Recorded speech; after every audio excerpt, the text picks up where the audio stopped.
Me llamo Saúl Pascual, os voy a dar la charla de hoy, que se titula Simetrías en física clásica y física de partículas. A los que hayáis visto el título en el tríptico, os habréis fijado que he cambiado un poco el título, ¿no? En el título original era Simetrías en física de partículas solo, pero en realidad cuando estaba preparando la charla me di cuenta de que las físicas que se utilizan en física de partículas son un poco más abstractas, ¿no?, de las que utilizaríamos en física clásica, que son algo más intuitivas, y entonces algo más.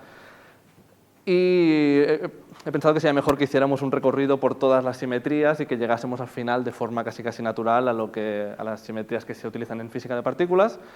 Y como veo que hay caras conocidas que habéis venido ya a otras charlas, no os sonará raro mucho de lo que voy a decir hoy.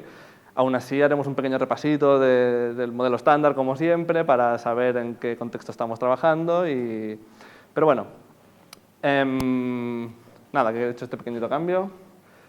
Vale, el índice, en este índice quería resaltar un poco que os va a parecer que esta charla, al principio, vamos a tocar como muchos temas que sí a priori quizá os parecen un poco inconexos, ¿no? Porque vamos a hablar un poquito de historia de las mates, vamos a hablar un poquito de dinámica clásica, dinámica de Lagrange, luego nos meteremos en teoría cuántica de campos, y como que va a parecer que son un montón de pinceladas, pero os prometo que al final todo cuadra y que tendrá sentido. Al final vamos a construir un poquito la base teórica que necesitamos para llegar aquí y entender por qué son tan chulas por qué es tan poderoso utilizar simetrías en teoría cuántica de campos. Pero antes nos vamos a presentar, somos Sopa de Partículas, ya os lo sabéis esto, los que ya habéis venido mucho por aquí. He añadido, como la última vez me preguntasteis cómo poneros en contacto con nosotros, tenemos un mail que es muy complicado, es sopadepartículas@gmail.com, y si nos queréis seguir por Twitter, pues es Sopa de Partículas también, ¿vale? Somos un grupo de divulgación científica, de física en general, ¿no?, y de física de partículas, pero sí que es cierto que llevamos ya casi 3 años haciendo charlas por aquí. Y bueno, no estoy totalmente aquí, nos hemos ido moviendo por Barcelona, pero ahora ya las hacemos todas aquí porque este sitio es el mejor.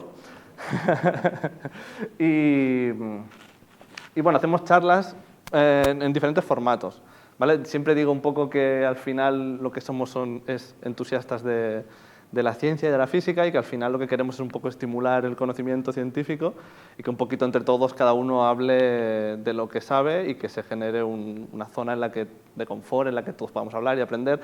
Antaño, cuando nos podíamos reunir y echar unas cervecillas al acabar, hacíamos algunas veces charlas en las que las preparaba alguien que, por ejemplo, era más bien aficionado a la ciencia, entusiasta, y entonces hacía la charla y luego echábamos unas cervecillas y comentábamos el tema para que todos nos aportase.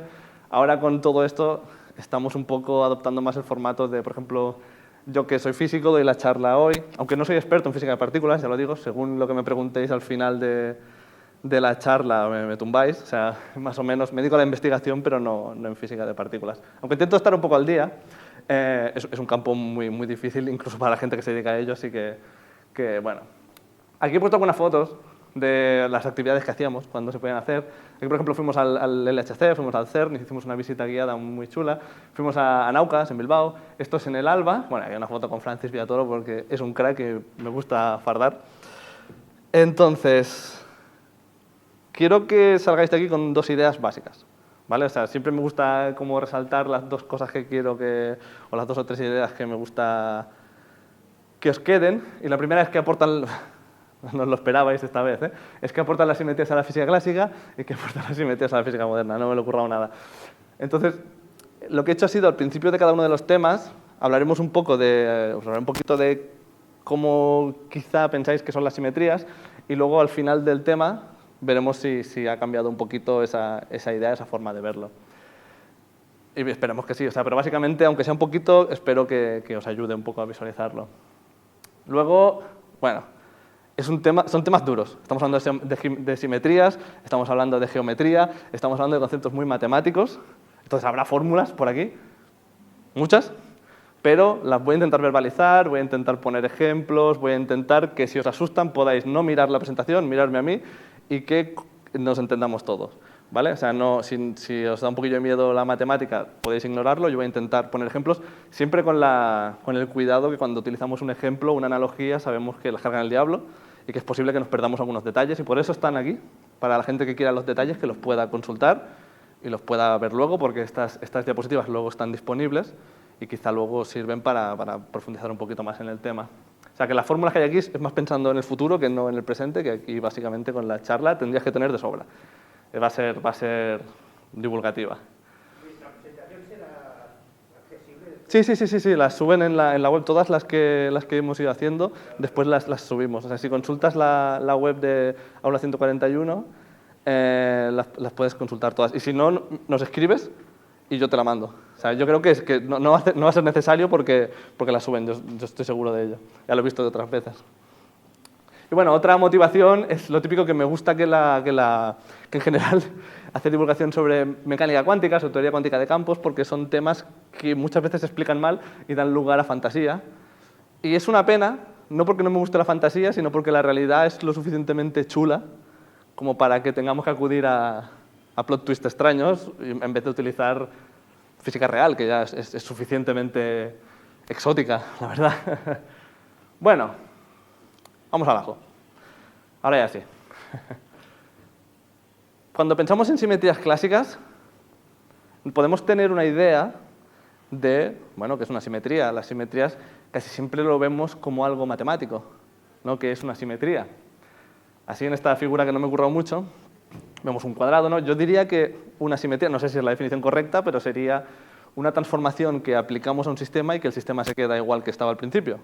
Entonces, por ejemplo, aquí tendríamos una simetría translacional, ¿no? Que si hacemos un efecto de espejo en este eje, pues el cuadrado va a seguir siendo igual. Y si aquí tenemos una esferilla, o un círculo, vamos a hacer una esfera mejor, si tenemos una esfera, si la rotamos de cualquier forma, se queda como estaba, ¿no? Entonces diremos que el sistema tiene simetría esférica, ¿no? Es un poco una tautología, pero esto en física, ¿cómo lo podemos aplicar a la física, estas ideas? A la física clásica en concreto. Para ello empezaremos hablando un poquito de dinámica, ¿vale?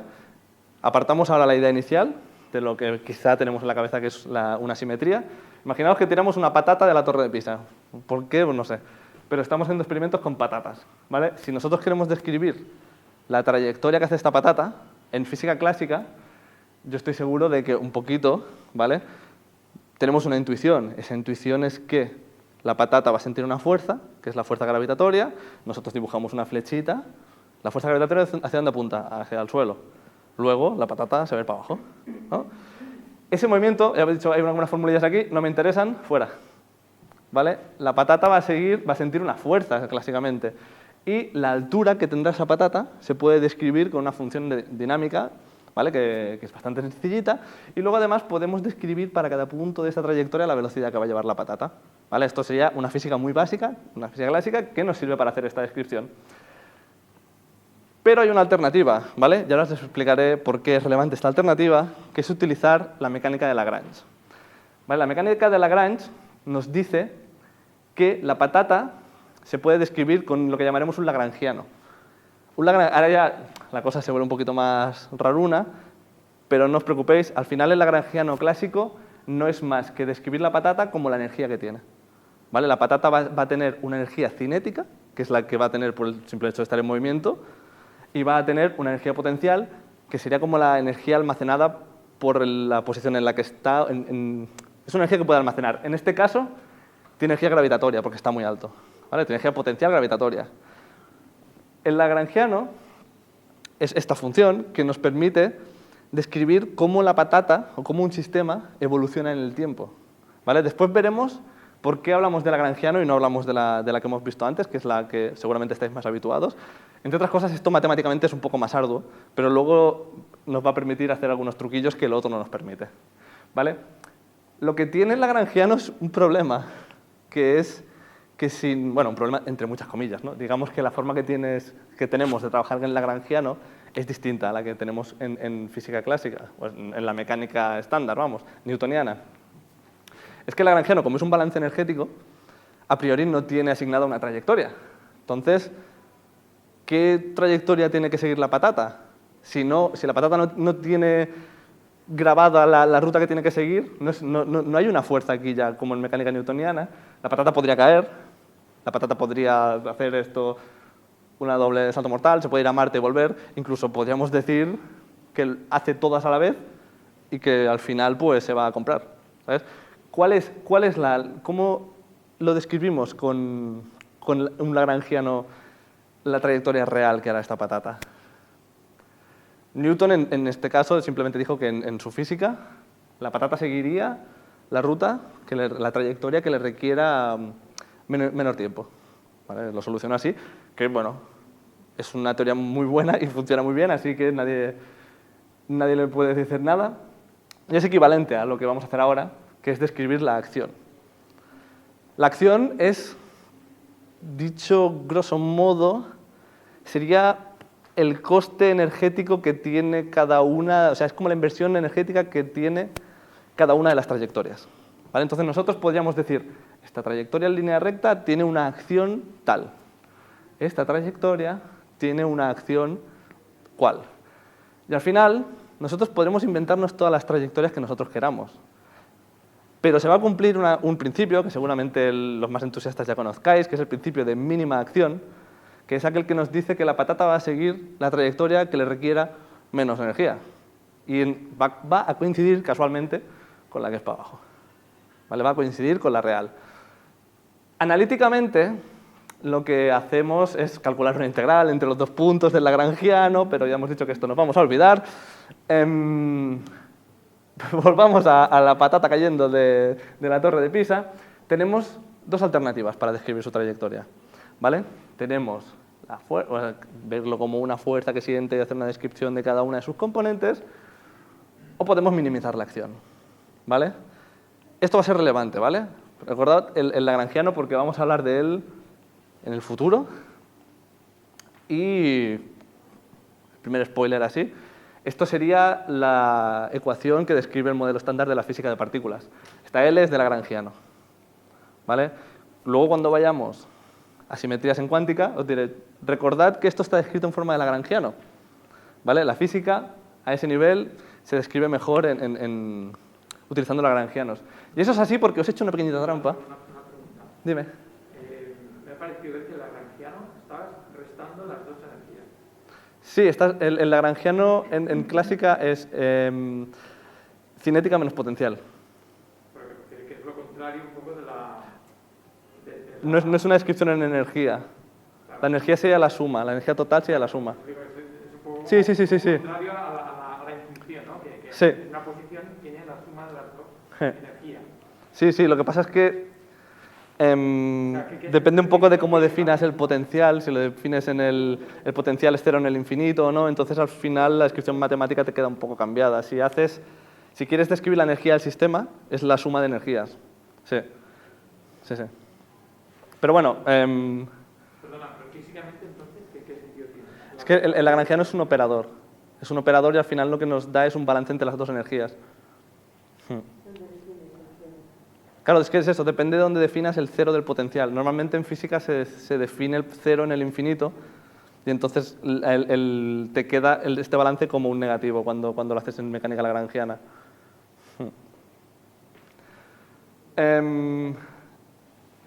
Al lío, que luego cuando os he hecho una pequeña trampa, ¿vale? Que es la mecánica lagrangiana es un poco compleja debido a que la patata cuando cae se ve afectada por toda una serie de efectos que es de fricción, bueno, toda una serie de balances energéticos que no estamos considerando, ¿vale? Y simplificar o reducir un sistema lagrangiano no es nada fácil, ¿vale? Porque si considerásemos todo lo que afecta al sistema, se complica mucho. Lo que pasa es que en física de partículas, como suponemos que las partículas están ellas solitas en el vacío, sí que pensamos que lo podemos hacer y es una teoría que ha tenido mucho éxito, tanto en física de partículas como en mecánica celeste. Ya veremos por qué después también. Vale, entonces, paralelamente a esto, o sea, ahora olvidamos el lagrangiano un momentito, y vamos a hablar un poco de teoría de conjuntos, un poquito de matemáticas, porque, bueno, ha coincidido un poco esta charla con otra charla que di, bueno, pues justo estoy estudiando esto en una asignatura y la verdad es que me parece una maravilla todo lo que pasó en esta época. Digamos que a mediados del siglo XIX, la matemática estaba experimentando un cambio en su formalismo, ¿vale? Que se inició por muchos frentes, ¿vale? Pero voy a empezar citando a que Cantor, que muchos de vosotros conoceréis por los números transfinitos y todas estas ideas matemáticas, estaba intentando definir cómo tendría que ser un conjunto de elementos infinitos y cómo los infinitos que se generan en estos conjuntos son diferentes entre ellos, y mientras estaba haciendo esto estaba creando un campo, ¿no? Que sería más o menos un formalismo, que sería la teoría de conjuntos. Teoría de conjuntos que en su versión inicial tenía algunas pequeñas paradojas, como la paradoja de Russell o de Zermelo. De Zermelo no, Zermelo solucionó otra. Pero que al final un poco fueron a parar a que esa teoría era un poco ambigua, tenía algunos errores conceptuales, y se vio la necesidad de basarla en axiomas. Se pensó que la opción correcta era decir, esta teoría se tiene que definir en base a una serie de axiomas de los cuales se podrá derivar toda la teoría de conjuntos. Entonces, en este contexto, las matemáticas estaban viviendo un auge de todo esto. Aquí, por ejemplo, Felix Klein hizo lo que es el programa de Klein, que básicamente quería geometrizar toda la matemática, y Hilbert básicamente hizo el programa de Hilbert, la competencia. En verdad trabajaban juntos.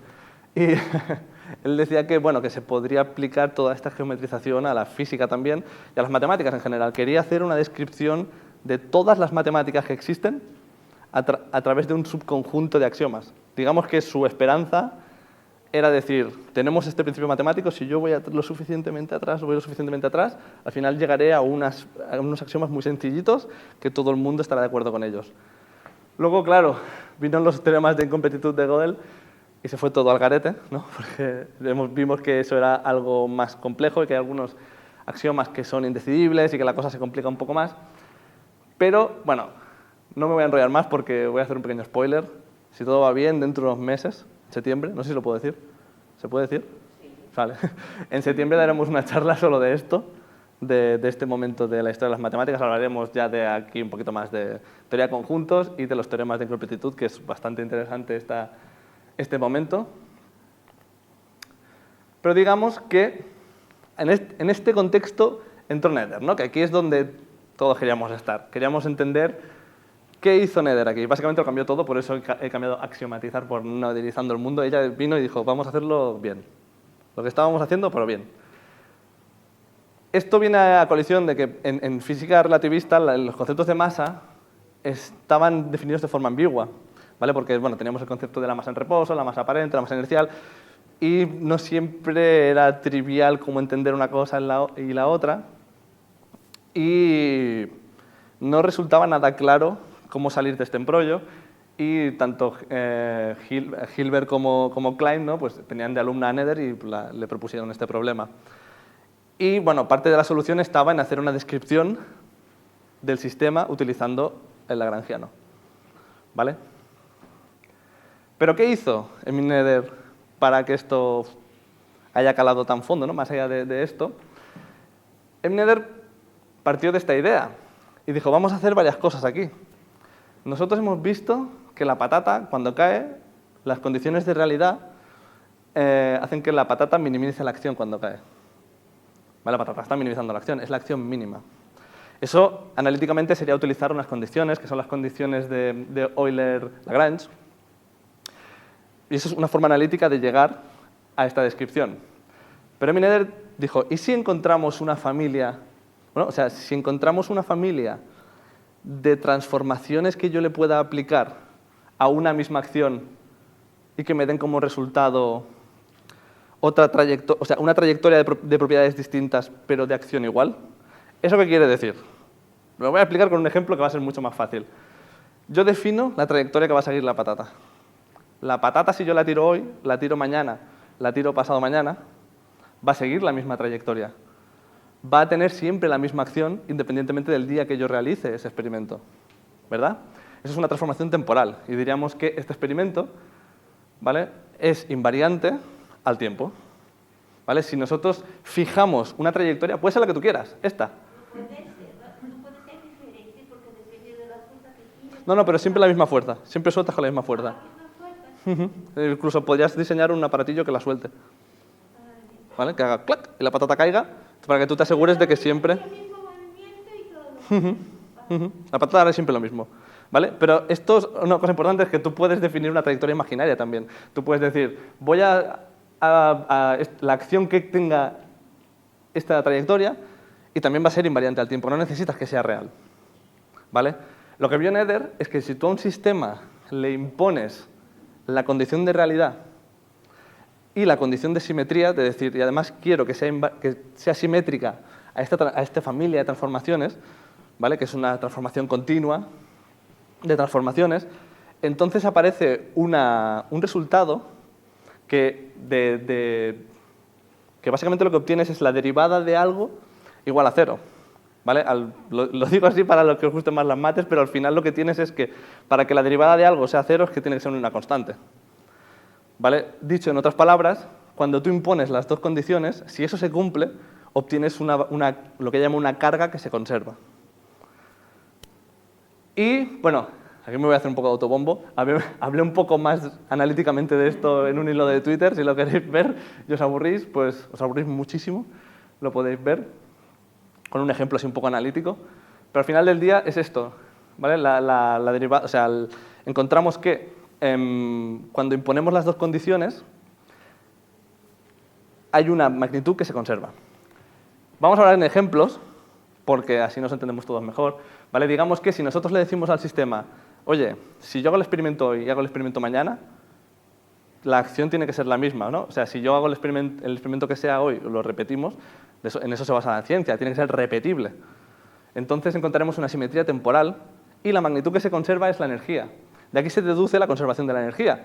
Y esto es grandioso, porque pensad que antes de Nether era algo que se sabía, obviamente, que la energía se conservaba, pero no existía un formalismo que lo demostrara de forma tan potente.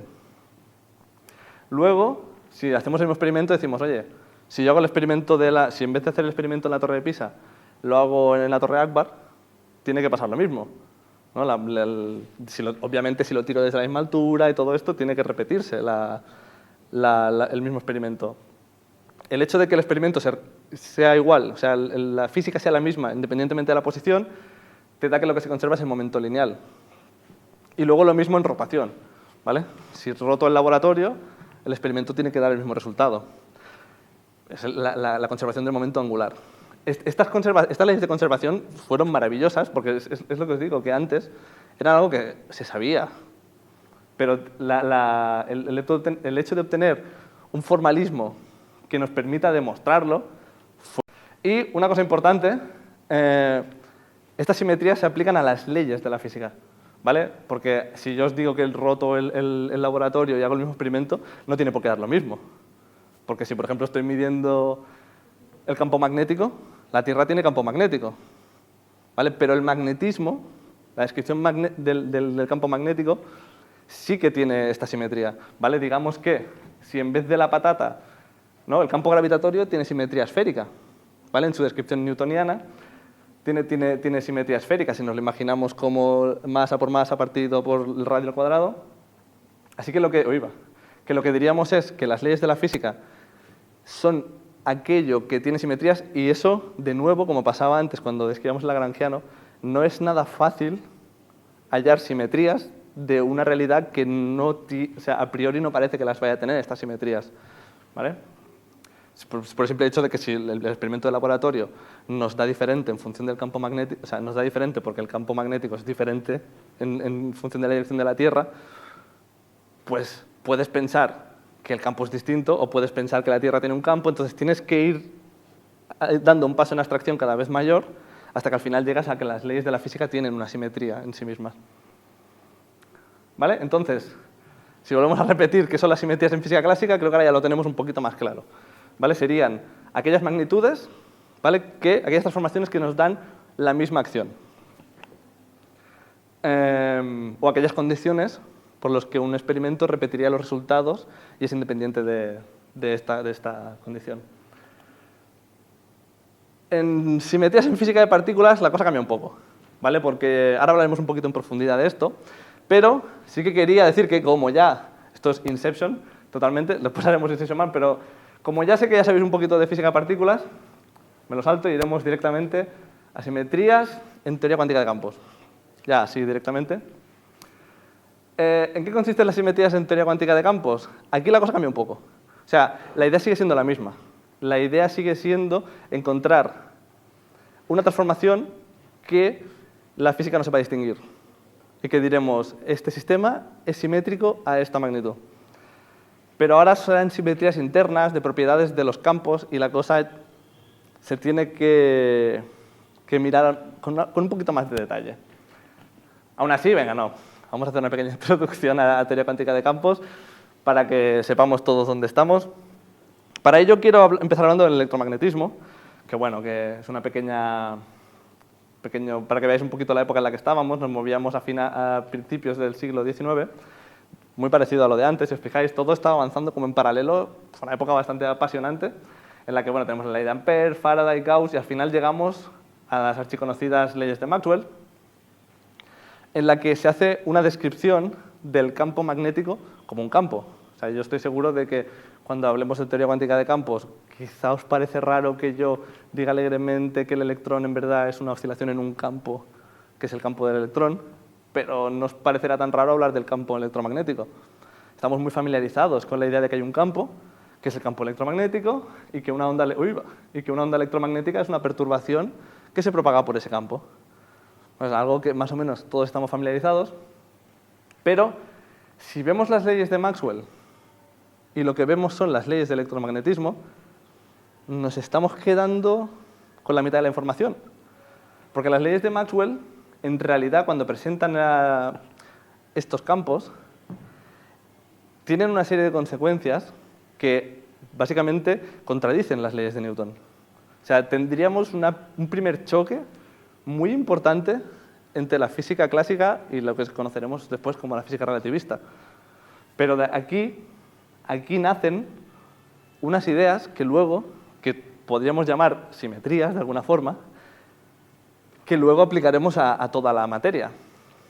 Pero vamos a hablar un poquitín más de esto, porque aquí nos vamos a encontrar con un par de cositas. La primera de ellas es que, bueno, se estaba experimentando con esto, pero sabemos que la velocidad de la luz es constante independientemente de quién la mida, independientemente de la velocidad que lleve el emisor o la persona que hace el experimento. Entonces, podríamos decir, entre comillas, que la física de Maxwell tiene una simetría en la velocidad de la luz, porque no sabemos distinguirla. Bueno, al caso es que de las leyes de Maxwell se deriva la fuerza de Lorentz, ¿no? Que es la fuerza que sienten las cargas por estar en un campo electromagnético. Y esta fuerza depende de la velocidad, y esto es un desastre, porque básicamente diríamos que según la velocidad en la que nosotros, según la física clásica, ¿no?, estaríamos obteniendo una fuerza distinta en función de la velocidad, y eso en física clásica no debería de ser así. No debería ser así, y esto directamente choca con las leyes de Newton, que para solucionar todo este tinglado, básicamente nació la relatividad. ¿Vale? La relatividad nace de aplicar las simetrías, ¿vale?, de aplicar las simetrías de las leyes de Maxwell al espacio-tiempo. ¿Vale? Cuando decimos, vamos a asumir que la velocidad de la luz es una simetría en el electromagnetismo. ¿Qué ocurre si yo aplico eso al espacio? Pues de repente empiezan a aparecer contracciones, empiezan a aparecer una serie de fenómenos que ahora de nuevo estamos muy familiarizados con ellos, pero que en su momento pues, chocaron un poco con la idea que se tenía de la física. Y bueno, en paralelo a esto estaban haciendo la cuántica, o sea, aquí no se paraba nadie, ¿vale? Tenemos un momento en el cual, mientras estaba ocurriendo todo el tema de la relatividad, que empezó en 1905 con el primer artículo de Newton, tenemos que, bueno, empezaron a encontrar algunos problemas en la física, el problema del cuerpo negro, el problema de la doble rendija, que ahora hablaremos un poquitín más en profundidad de él. Pero, vamos, tenemos toda una serie de científicos que empezaron a desarrollar física nueva a una velocidad pasmante. Es sorprendente, ¿no? Esto es cómo empezó a emerger física nueva de forma tan rápida, en realidad, porque la física cuántica nació bueno, en realidad se lleva haciendo desde entonces, ¿no? Pero desde que nació no ha parado de progresar. Entonces, bueno, el camino de la teoría cuántica de campos es un camino bastante duro. O sea, tenéis que pensar que que ahora yo cuando os lo explico aquí, básicamente me quedo con lo bonito, ¿no? con todos los éxitos, pero en verdad fue un camino muy duro, fue un camino que hubo pasos atrás, pasos antes. Quizá lo más probable es que esté pasando ahora también y que no lo veamos porque hasta que no veamos con el tiempo las teorías que sobreviven al escrutinio científico, pues es muy difícil distinguir toda la publicación científica poco a poco que se va creando y ver qué ideas perduran. Entonces, en ese contexto, pues claro, teníamos el experimento de la doble rendija, que es un experimento que seguro que todos conocéis, que básicamente, bueno, si hacemos pasar electrones por una doble rendija y medimos antes de que pasen por la rendija, nos sale que van por un lado o van por el otro, y si los medimos al final, nos sale un patrón de interferencia. Esto tenemos que tener una cosa en cuenta cuando pensamos en esto, ¿eh? Porque muchas veces cuando hablamos de cuántica y hablamos de... Es que cuando nosotros medimos estamos determinando. Es verdad, pero tenemos que entender lo que quiere decir medir, ¿vale? Soy muy pesado con esto porque ya os lo he dicho otra vez en otras charlas, pero al final cuando nosotros medimos en cuántica tenemos que manipular la partícula elemental, porque una partícula elemental, si es una partícula que solo está hecha de ella misma, ¿cómo sabes que está ahí? ¿No? Porque si no emite nada, es un objeto que está bueno, es un objeto, es un algo que está ahí, y para que nosotros podamos saber que está ahí, ¿cómo lo hacemos? Pues nosotros utilizamos partículas. Le mandamos una partícula y vemos el resultado, ¿no? Es como si estuviéramos jugando a la petanca con los ojos vendados y fuéramos tirando hasta que escucharas el clic. ¡Ah, está ahí! Ya lo has escuchado, pero ya lo has movido, ya te lo has cargado. Pues con esto pasa algo parecido, ¿vale? O sea, que cuando decimos medir tenemos que ser conscientes de que medir en cuántica es determinar, pero es determinar porque intrínsecamente para medir tenemos que manipular el estado. Entonces, mucho de lo que vemos es consecuencia de nosotros manipulando un estado. Que no quiere decir que medir sea un acto esotérico, ¿vale? La propia naturaleza hace colapsar los estados cuando hay colisiones, cuando hay no sé qué, sin necesidad de intervención humana. En ese contexto, para describir esa fenomenología, tenemos la ecuación de Rödinger, que es de 1926, y bueno, el mismo Rödinger pensaba que eso era algo pragmático, ¿no? Él creía que eso no era algo real, y hizo una descripción ondulatoria del problema, pero esta descripción ondulatoria está mal, o sea, tiene muchos problemas, y es algo que se vio enseguida, porque por ejemplo no funciona para partículas relativistas. Estamos hablando de electrones que van a toda leche, entonces es complicado imaginarse que un electrón no sea relativista, y algo que es aún más claro es que si tú le pones un campo magnético al experimento, un electrón está cargado, se mueve, ya no sigue esto. ¿Vale? Digamos que le falta mucho, o sea, esto sería como una teoría bebé, ¿no? Sería como una primera idea que el genio de Dirac pues básicamente la aplicó a un campo relativista, a un espacio-tiempo relativista, le hizo toda la faena y al final obtuvo esta descripción de aquí, ¿vale? Que bueno, como anécdota de esta descripción de aquí, básicamente le salía una ecuación muy complicada, ¿no? Muy difícil de reducir, y al final se dio cuenta de que si... Esta es una ecuación de onda del electrón, ¿vale? Cuando estaba haciendo la ecuación de onda del electrón, básicamente se dio cuenta de que si asumía que el electrón estaba compuesto, en vez de un electrón, de algo que dependía de un número que era 4 en vez de 2, ¿no? Porque si decimos que el electrón tiene varias componentes y eso, dijo, mira, si lo hago con 4 me queda reducido a esto y es precioso. Luego, claro, se descubrió el positrón, ¿no? Y él corrió a decir, yo ya lo predije, ¿no? Pero bueno, fue la típica cosa de que cuando te queda un resultado bonito quieres que encaje a cualquier precio y mira, le salió bastante guay. Aún así, él, de esto de aquí, cuando esto dio fruto a una de las... O sea, es la semilla de teoría cuántica de campos esta idea, ¿vale? Porque pasamos de tener una teoría ondulatoria, ¿no? Que hace una descripción de la realidad o de los electrones como bolitas, a que los electrones son una ondulación que se mueve por el espacio-tiempo curvado y con todas estas cosas. Y bueno, Aquí empiezan a nacer las ideas de las simetrías en física cuántica, ¿vale? El electrón tiene una carga. Nosotros medimos la carga y por más que midamos la carga siempre es -1. ¿Vale? El electrón tiene esa carga. Pero cuando yo hago una descripción de la carga del electrón que se propaga por el campo, la carga tiene un montón de componentes. Bueno, la carga tiene una serie de componentes y solo cuando colapsan nos da -1. Entonces, al final, lo que hicieron fue,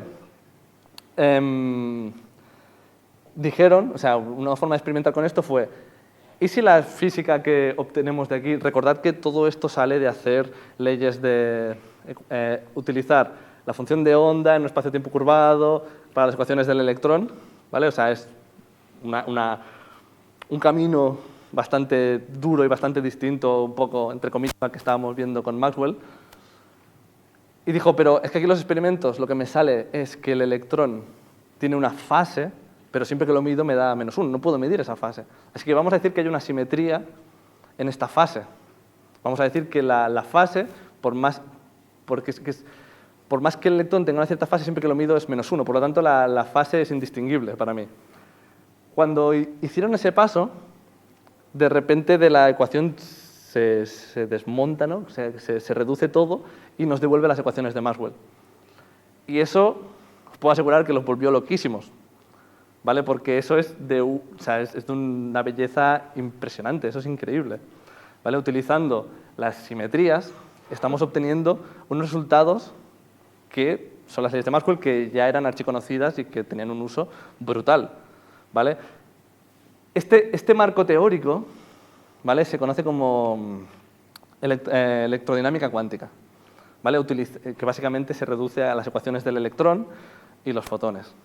Pero claro, el éxito que tuvo esto fue abismal y estábamos en un contexto físico en el cual lo que estábamos viendo es que parecía que la naturaleza nos decía que toda la materia es ondulatoria. Luego, no hay nada que nos prive de utilizar o de asumir que esa mecánica ondulatoria, esta electrodinámica cuántica, aplica al resto de partículas que nosotros conocemos, ¿vale? Y de ahí, ahora sí, nace teoría cuántica de campos, ¿vale? Entonces, vamos a hablar un poquito de teoría cuántica de campos y vamos a hablar un poco de estas simetrías que, voy a matizar una cosa que estaba apuntada pero no he dicho, es que estas simetrías, porque ahora veremos qué ocurre, seguramente lo veréis porque aquí pone bosones gauge, pero ya después hablaremos un poquito más de todo esto, porque ahora está todo censurado aquí. Digamos que estas simetrías que vamos a aplicar ahora tienen varias condiciones. La primera es la condición básica de simetría, que es que nuestras leyes de la física no tienen que distinguir entre una magnitud, ¿vale? Igual que cuando hacíamos el experimento de la patata no podíamos distinguir en qué momento hacíamos ese experimento, aquí va a haber otras propiedades que no sabemos distinguir, ¿vale?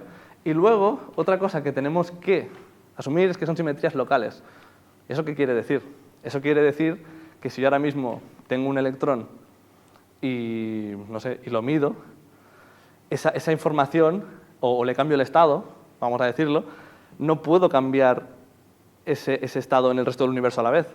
Eso se tiene que propagar por el espacio-tiempo de alguna forma, siguiendo las leyes de Einstein, ¿no? La relatividad. Entonces, lo que diremos es que ese cambio es local, ¿vale? Después entraremos un poquitín más, os lo explicaré con más detalle, de hecho, en 2 o 3 diapos. En 2 o 3 diapos nos meteremos con esto. Pero es importante que tengamos claro qué es una partícula elemental. Sé que hemos estado hablando un poquito de esto, cuando os he dicho cuándo se medían y cuándo no sé qué, pero al final, digamos que podríamos reducir toda la física de partículas en partículas elementales y partículas compuestas, ¿vale? Diríamos que así una visión intuitiva de lo que es una partícula elemental es una partícula que solo está hecha de ella misma, ¿no? Si nosotros miramos, siempre pongo el mismo ejemplo, pero es que para mí es muy gráfico, si vemos el ejemplo, si nos ponemos a mirar el agua nos parece un fluido, nosotros nos vamos acercando, nos vamos acercando, nos vamos acercando, y llegará un momento que dejaremos de ver el fluido y empezaremos a ver unas moléculas. Cuando nosotros miramos las moléculas, nos podremos poner a mirar más a fondo, más a fondo, más a fondo, más a fondo, más a fondo, y al final dejamos de ver moléculas y empezamos a ver unos átomos. Entonces, cuando nos ponemos a mirar, por ejemplo, el electrón, tú te pones a mirar, y llega un momento que solo ves electrón, ¿vale? Que es algo que no pasa, por ejemplo, con el protón o con el neutrón, que te pones a mirar, a mirar, a mirar, a mirar, a mirar y al final dejas de ver el protón y empiezas a ver otras cosillas. ¿Vale? Claro, no es que el tamaño sea una propiedad, lo que da la elementariedad, sino que al final lo que le da la elementariedad es que esa partícula solo esté formada por ella, ¿vale?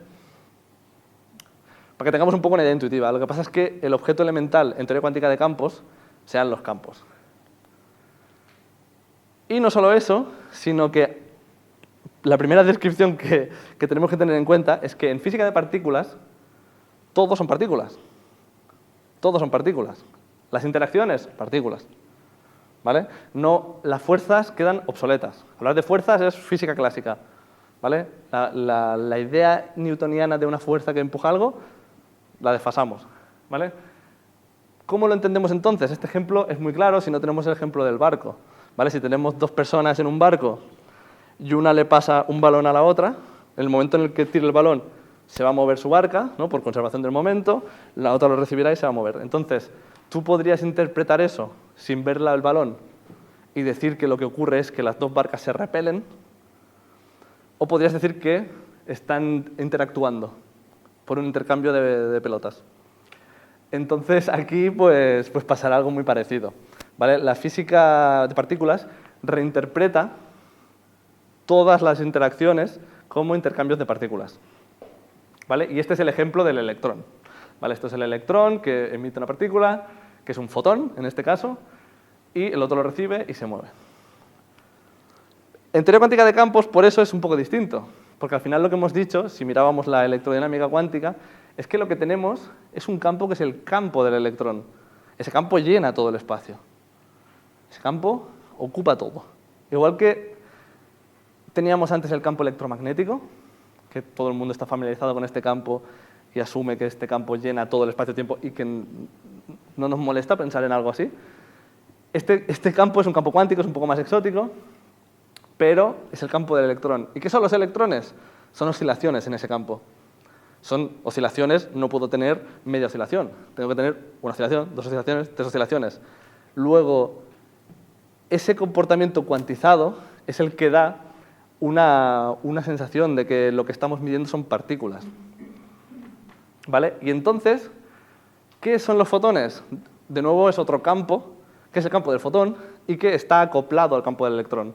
Eso quiere decir que en un momento dado, si tenemos una oscilación que es un electrón, este electrón, como está acoplado al campo del fotón, puede ceder parte de su momento al campo del electrón y que haya un intercambio, que se cree una partícula, ¿vale? Que es lo que estaríamos viendo aquí.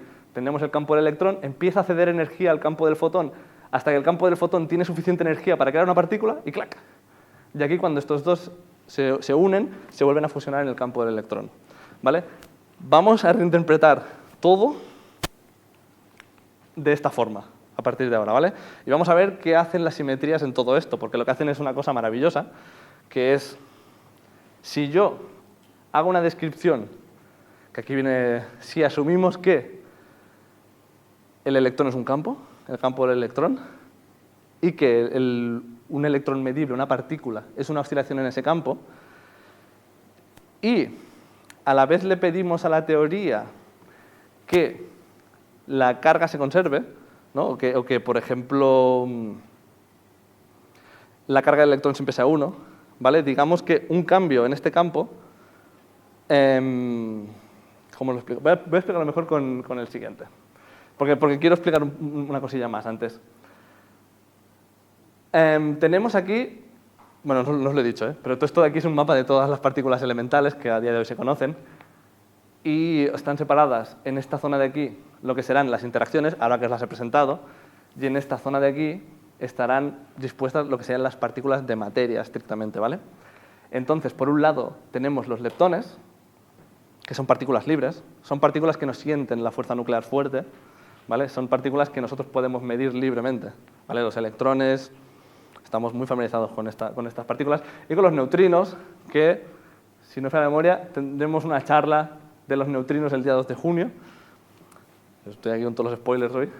Y básicamente estas partículas de aquí, cada una de ellas tiene sus campos, que sería, recordamos, hasta ahora tenemos el campo del electrón y el campo del neutrino, ¿vale?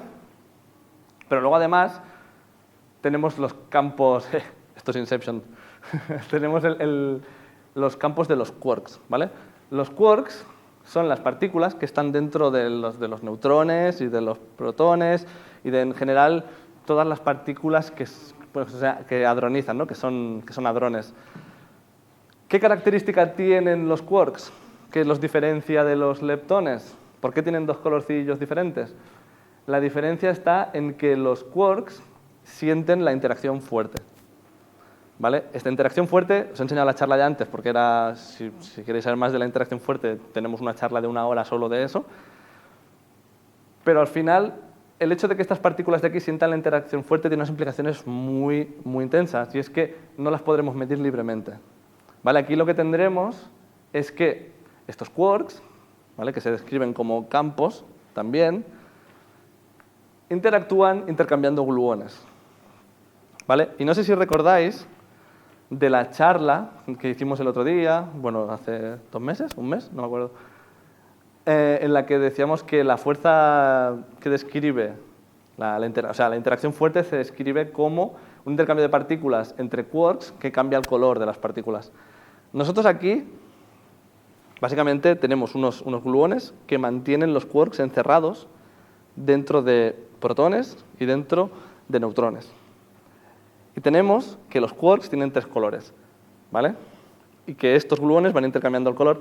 Recordad un poco que la idea que hay es que los quarks dentro del, así, grosso modo se llama cromodinámica cuántica o teoría de la fuerza de color o como os guste. Digamos que nos imaginamos los quarks como, de forma intuitiva, como si fueran 3 fuentes de luz y queremos que la luz sume color blanco. ¿Vale? Entonces, si tenemos azul, verde, rojo, suma blanco, pero también podríamos tener, por ejemplo, azul y antiazul, ¿no? que sería un color que borra el azul, rojo, antirrojo. Entonces, por un lado tenemos partículas formadas por 3 y luego teníamos partículas formadas por 2. Los positrones son electrones, es la antipartícula del electrón. Sí, es la antipartícula. Es un electrón de carga. Y de hecho, aprovechando, podemos hacer una descripción de eso. Porque digamos que el electrón, el campo del electrón en realidad, yo os digo alegremente que el electrón es un campo, que es el campo del electrón, y que este campo ocupa todo el espacio-tiempo, pero en realidad la descripción ardua, la que se hace, es en una descripción por 4 campos cuánticos. 2 de ellos del electrón y 2 del positrón. ¿Vale? Aquí lo vemos como algo muy bonito, electrón, un campo, a la práctica es un...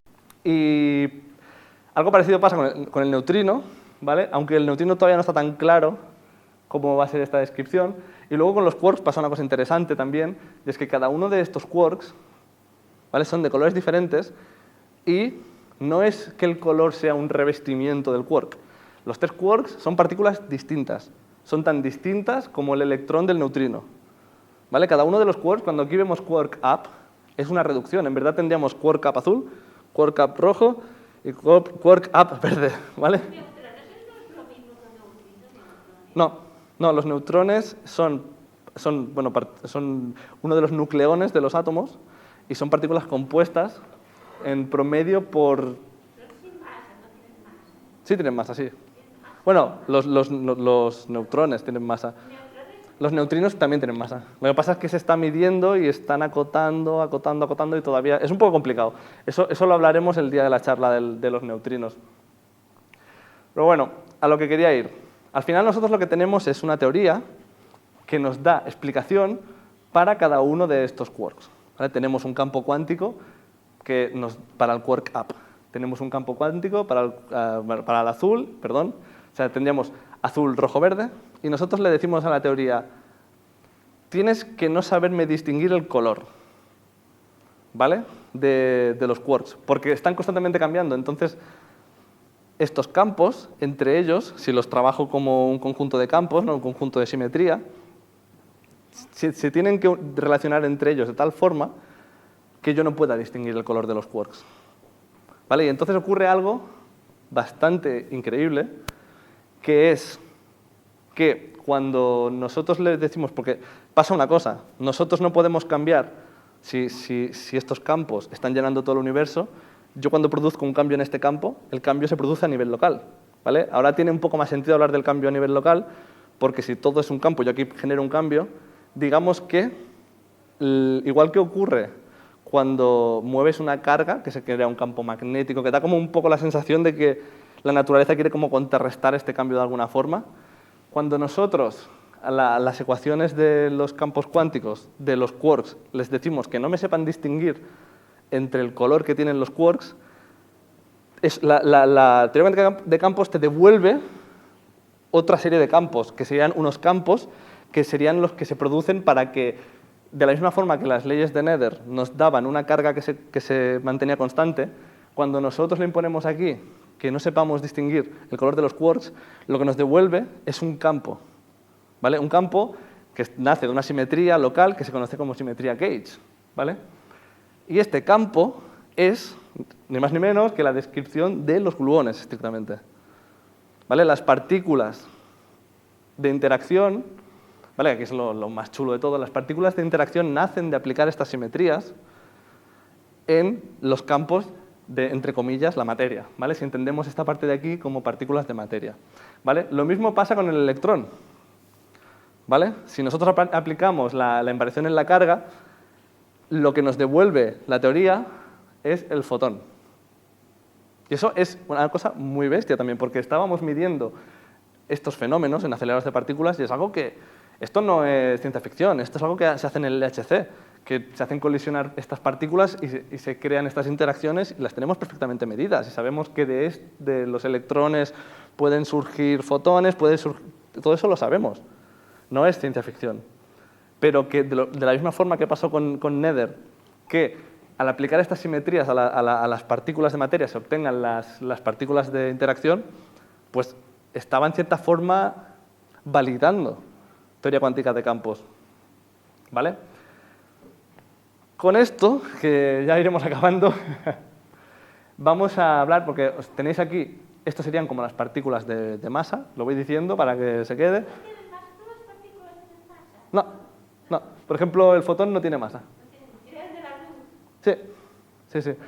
Y de hecho tiene bastante relevancia porque el número de campos cuánticos que se necesita para describir una partícula también depende si tienen o no tienen masa. Y al final es un poco complicado esta parte, pero sí que es verdad que estas partículas de aquí no tienen masa. El gluón tampoco. El gluón no tiene masa. Pero lo que pasa es que el gluón, con la interacción fuerte, si ves, creo que no estuviste en la charla que hicimos de cromodinámica, si la ves ahí hablamos un poquito de los gluones y al final se percibe la masa como la energía cinética de los gluones, pero es bastante arduo llegar hasta allí. Yo te aconsejo que la veas porque ahí lo explicamos con más detalle. Pero bueno, al final, mira, había puesto esto. Al final esto sería la interacción que nosotros decimos que hacen los gluones, ¿vale? Que esto va pasando súper rápido dentro del gluón. El gluón es como el gluón. Dentro de un protón o de un neutrón, ¿vale? Estas partículas son los hadrones y dentro de los hadrones no paran de pasar cosas, y es la idea que tenemos estática, que es un poco la idea de esa charla, que la idea que tenemos estática del protón y del neutrón como un objeto inamovible no es tan así, sino que dentro ahí está habiendo bastante tralla. Pero bueno, con todo esto, pues mira, aquí había puesto muchas cosas. Digamos que esta sería la primera familia de electrones, de partículas que crean la materia. Luego tenemos una segunda familia, que son como las hermanas mayores, ¿vale? Tenemos el quark encanto y el quark extraño, que serían como un equivalente al up y al down, pero de más masa. Lo mismo pasa con el muón, que es como un electrón, pero 200 veces con más masa, que hace poco también ha sido noticia, ¿no? Por el experimento de Fermilab y todo esto. Luego tenemos lo mismo con el neutrino, tenemos otro neutrino más gordo.